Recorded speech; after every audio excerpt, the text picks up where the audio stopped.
Kannada for ಲಿಟರರ್ಸ್ಗೆ ಸ್ವಾಗತ. ಇವತ್ತು ನಾವು 7ನೇ ತರಗತಿಯ ಭಾಗ 1ರ ತಿಳಿ ಕನ್ನಡ ಒಂದು ನಿತ್ಯೋತ್ಸವ ಒಂದು ಪದ್ಯದ ಬಗ್ಗೆ ಇವತ್ತು ನಾವು ತಿಳಿದುಕೊಳ್ಳೋಣ. ಈ ಒಂದು ನಿತ್ಯೋತ್ಸವ ಒಂದು ಪದ್ಯವನ್ನು ಬರೆದವರು KS ನಿಸಾರ್ ಅಹಮದ್ ಅವರು. ಪಾಠ ಪ್ರವೇಶ ನೋಡುವುದಾದರೆ, ಕನ್ನಡ ನಾಡು ನುಡಿಯನ್ನು ಕುರಿತು ಅದೆಷ್ಟು ಭಾವನೆಗಳು ಮನಸ್ಸಿನಲ್ಲಿ ಮೂಡಿ ಬರುತ್ತವೆ. ಇಲ್ಲವೇ ಪ್ರಕೃತಿ ಸೌಂದರ್ಯ, ನದಿ ಬೆಟ್ಟಗಳಾಗಿರ್ಬೋದು, ಜಲಪಾತಗಳು, ಅರಣ್ಯಗಳು ಮತ್ತು ಮೈಮನವನ್ನು ಸೆಳೆಯುತ್ತವೆ. ಹಾಗೆ ಈ ನಾಡಿನ ಇತಿಹಾಸ ಆಗಿರ್ಬೋದು, ವೀರರ ಕೆಚ್ಚು, ಜನರ ನಡೆನುಡಿಗಳಾಗಿರ್ಬೋದು ಲೋಕಕ್ಕೆ ಆದರ್ಶವಾಗಿವೆ. ಹೀಗಾಗಿ ಅನೇಕ ಕವಿಗಳು ಈ ನಾಡನ್ನು ಅನೇಕ ವಿಧಗಳಲ್ಲಿ ಹಾಡಿ ಹೊಗಳಿದ್ದಾರೆ. ಪ್ರಸ್ತುತ ಕವಿತೆಯಲ್ಲಿ ಕವಿ ಜಗತ್ಪ್ರಸಿದ್ಧ ಜೋಗದ ಜಲಪಾತ ಆಗಿರ್ಬೋದು, ಸಹ್ಯಾದ್ರಿಯ ಪರ್ವತ ಶ್ರೇಣಿ ಆಗಿರ್ಬೋದು ಮತ್ತು ಅಲ್ಲಿನ ನದಿಗಳ ನೈಸರ್ಗಿಕ ಸೊಬಗು ನಿತ್ಯೋತ್ಸವವನ್ನು ಉಂಟು ಮಾಡುತ್ತಿದೆ. ಈ ನಿತ್ಯೋತ್ಸವದ ಇತಿಹಾಸದ ಪುಟಗಳಲ್ಲಿ, ದೇವಾಲಯಗಳ ಭಿತ್ತಿಗಳಲ್ಲಿ, ಓಲೆಗರಿಗಳಲ್ಲಿ ಅಷ್ಟೇ ಅಲ್ಲ, ಜನರ ನಡೆನುಡಿಗಳಲ್ಲಿಯೂ ತುಂಬಿದೆ ಎಂದು ಬಣ್ಣಿಸಿದ್ದಾರೆ.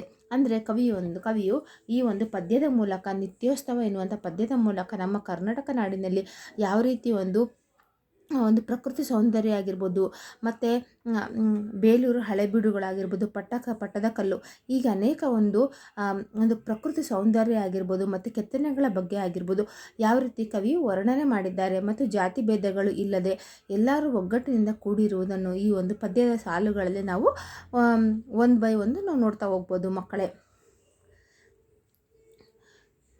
ಜೋಗದ ಸಿರಿ ಬೆಳಕಿನಲ್ಲಿ, ತುಂಗೆಯ ತೆನೆ ಬಳುಕಿನಲ್ಲಿ, ಸಹ್ಯಾದ್ರಿಯ ಲೋಹದಿಂದ ಉತ್ತುಂಗದ ನಿಲುಕಿನಲ್ಲಿ, ನಿತ್ಯ ಹರಿದ್ವರ್ಣದವನ ತೇಗ ಗಂಧ ತರುಗಳಲ್ಲಿ, ನಿತ್ಯೋತ್ಸವ ತಾಯಿ ನಿತ್ಯೋತ್ಸವ, ನಿನಗೆ ನಿತ್ಯೋತ್ಸವ ತಾಯಿ ನಿತ್ಯೋತ್ಸವ ಅಂತಂದರೆ ಇಲ್ಲೇನು ಮಾಡಿದ್ದಾರೆ, ಜೋಗದ ಸಿರಿ ಬೆಳಕಿನಲ್ಲಿ ನಮಗೆ ಒಂದು ಜೋಗದ ಮೀನ್ಸ್ ಒಂದು ಜೋಗ ಫಾಲ್ಸ್, ಸಿರಿ ಬೆಳಕಿನಲ್ಲಿ, ಆ ಒಂದು ಜೋಗದ ಸಿರಿ ಬೆಳಕಿನಲ್ಲಿ, ತುಂಗೆಯ ತೆನೆ ಬೆಳಕಿನಲ್ಲಿ, ಯಾವ ರೀತಿಯಲ್ಲಿ ಆ ತುಂಗೆಯ ನದಿ ಏನಾಗುತ್ತೆ, ತೆನೆ ಬೆಳಕಿನಲ್ಲಿ ಅದು ಯಾವ ರೀತಿ ಹರಿಯುವ ನೀರು ಹಂಗೆ ಬೆಳಗ್ತಾ ಬರುತ್ತೋ ಅದೇ ರೀತಿಯಲ್ಲಿ ತುಂಗೆಯ ತೆನೆ ಬೆಳಕಿನಲ್ಲಿ, ಸಹ್ಯಾದ್ರಿಯ ಲೋಹದಿಂದ, ಅಂದರೆ ಸಹ್ಯಾದ್ರಿಯ ಒಂದು ಪರ್ವತದ ಒಂದು ಲೋಹದಿಂದ, ಲೋಹ ಮೀನ್ಸ್ ಅದಿರದಿಂದ, ಉತ್ತುಂಗದ ನಿಲುಕಿನಲ್ಲಿ, ಅಂದರೆ ಉತ್ತುಂಗದ ನಿಲುಕಿನಲ್ಲಿ ಯಾವ ರೀತಿ ಒಂದು ಪರ್ವತಗಳ ಲೋಹಗಳನ್ನು ಉತ್ತುಂಗದ ನಿಲುಕಿನಲ್ಲಿ,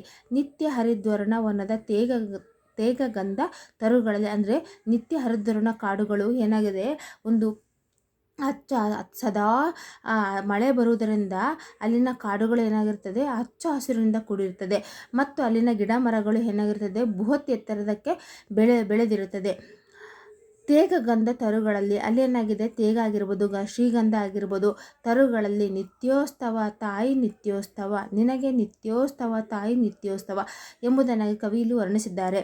ಅಂದರೆ ಪ್ರಕೃತಿಯ ಸೌಂದರ್ಯವನ್ನು ಮತ್ತು ಅಲ್ಲಿರುವಂಥ ಒಂದು ಜೋಗ್ ಫಾಲ್ಸ್ ಬಗ್ಗೆ ಆಗಿರ್ಬೋದು, ಮತ್ತು ಅಲ್ಲಿ ಸಹ್ಯಾದ್ರಿಯ ಬೆಟ್ಟಗಳಲ್ಲಿ ಒಂದು ತಳಭಾಗದಲ್ಲಿ ಸಿಗುವಂಥ ಒಂದು ಚಿನ್ನ ಆಗಿರ್ಬೋದು, ಬ್ಯಾಕ್ಸೈಟ್ ಆಗಿರ್ಬೋದು, ಮ್ಯಾಗ್ನೆಟ್ ಆಗಿರ್ಬೋದು, ಹೀಗೆ ಅದಿರುಗಳನ್ನು ಒಳಗೊಂಡಿರುವುದನ್ನು ನಾವು ಈ ಒಂದು ಪ್ರಕೃತಿಯ ಸೌಂದರ್ಯವನ್ನು ಕವಿಯಲ್ಲಿ ಏನು ಮಾಡಿದ್ದಾರೆ, ಈ ಒಂದು ಪದ್ಯದ ಒಂದು ಮೊದಲನೇ ಪ್ಯಾರಾದಲ್ಲಿ ಏನು ಮಾಡಿದ್ದಾರೆ, ವಿವರಿಸಿದ್ದಾರೆ. ಅದೇ ರೀತಿಯಲ್ಲಿ ನಾವು ನೋಡುವುದಾದರೆ, ಇತಿಹಾಸದ ಹಿಮದಲ್ಲಿನ ಸಿಂಹಾಸನದ ಮಾಲೆಯಲ್ಲಿ, ಇತಿಹಾಸದ ಹಿಮದಲ್ಲಿನ ಸಿಂಹಾಸನ ಮಾಲೆಯಲ್ಲಿ, ಗತ ಸಾಹಸ ಸಾರುತ್ತಿರುವ ಶಾಸನಗಳ ಸಾಲಿನಲ್ಲಿ, ಗತ ಸಾಹಸ ಸಾರುತ್ತಿರುವ ಶಾಸನಗಳ ಸಾಲಿನಲ್ಲಿ, ಓಲೆಗರಿಯ ಸಿರಿಗಳಲ್ಲಿ, ದೇಗುಲಗಳ ಭಿತ್ತಿಗಳು, ನಿತ್ಯೋತ್ಸವ ತಾಯಿ ನಿತ್ಯೋತ್ಸವ ತಾಯಿ ನಿತ್ಯೋತ್ಸವ ತಾಯಿ ನಿತ್ಯೋತ್ಸವ. ಇಲ್ಲಿ ಏನು ಮಾಡಿದ್ದಾರೆ ಕವಿ, ಎರಡನೇ ಒಂದು ಪ್ಯಾರಾದಲ್ಲಿ, ಇತಿಹಾಸದ ಹಿಮದಲ್ಲಿನ ಸಿಂಹಾಸನ ಮಾಲೆಯಲ್ಲಿ, ಅಂದರೆ ಕವಿ ಇತಿಹಾಸವನ್ನು ಸಾರುವಂಥ ಒಂದು ಸಿಂಹಾಸನಗಳ ಮಾಲೆಯಲ್ಲಿ, ನಮ್ಮ ಒಂದು ಇತಿಹಾಸದಲ್ಲಿ ಏನು ಮಾಡಿದ್ದಾರೆ, ನಮ್ಮ ರಾಜರು ಆಳ್ವಿಕೆ ಮಾಡಿ ಹೋಗಿರುವಂಥ ಬಿಟ್ಟೋಗಿರುವಂಥ ಒಂದು ಶಾಸನಗಳಾಗಿರ್ಬೋದು, ಮತ್ತು ಆಮೇಲೆ ಅಲ್ಲಿ ಶಾಸನಗಳಾಗಿದೆ, ಒಂದು ಶಿಲ್ಪಕಲೆಗಳ ಬಗ್ಗೆ ಆಗಿರ್ಬೋದು, ಬೇಲೂರು ಹಳೆಬೀಡು, ಪಟ್ಟದಕಲ್ಲು, ಹೀಗೆ ಚಾಮುಂಡಿ ಬೆಟ್ಟ ಆಗಿರ್ಬೋದು, ಮೈಸೂರು ದಸರಾ ಆಗಿರ್ಬೋದು, ಅರಮನೆಗಳಾಗಿರ್ಬೋದು, ನಮಗೇನು ಕಾಣುತ್ತೆ, ಒಂದು ಇತಿಹಾಸದ ಹಿಮದಲ್ಲಿನ ಒಂದು ಸಿಂಹಾಸನ ಮಾಲೆಯಲ್ಲಿ ನಮಗೆ ಈ ಒಂದು ಏನು ಮಾಡುತ್ತೆ, ನಮ್ಮ ಗತಕಾಲವನ್ನು ಸಾರುವುದನ್ನು ನಾವು ಕಾಣಬಹುದಾಗಿದೆ. ಗತಸಾಹಸ ಸಾರುತ್ತಿರುವ ಶಾಸನಗಳ ಸಾಲಿಗಳಿದೆ. ಈ ಒಂದು ಶಾಸನಗಳಾಗಿರ್ಬೋದು, ಅಲ್ಮಿಡಿ ಶಾಸನ ಆಗಿರ್ಬೋದು, ಹೀಗೆ ಅನೇಕ ಒಂದು ಶಾಸನಗಳು ನಮ್ಮ ಇಂದಿನ ಒಂದು ಇತಿಹಾಸವನ್ನು ತಿಳಿಸುತ್ತವೆ. ಈ ಶಾಸನಗಳ ಮೂಲಕ ನಾವು ಏನು ಮಾಡ್ಬೋದು, ನಮ್ಮ ಇತಿಹಾಸದ ಗತವೈಭವವನ್ನು ನಾವು ಕಾಣಬಹುದಾಗಿದೆ.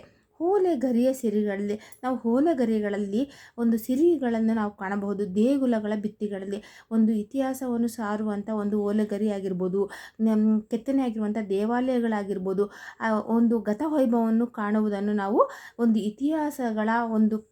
ಇತಿಹಾಸದ ಮೂಲಕ ನಾವು ನಮ್ಮ ದೇವಸ್ಥಾನಗಳಲ್ಲಿ ನಾವು ಕಾಣಬಹುದು ಎಂಬುದನ್ನು ಕವಿ ಏನು ಮಾಡಿದ್ದಾರೆ, ಇಲ್ಲಿ ವರ್ಣನೆ ಮಾಡಿದ್ದಾರೆ.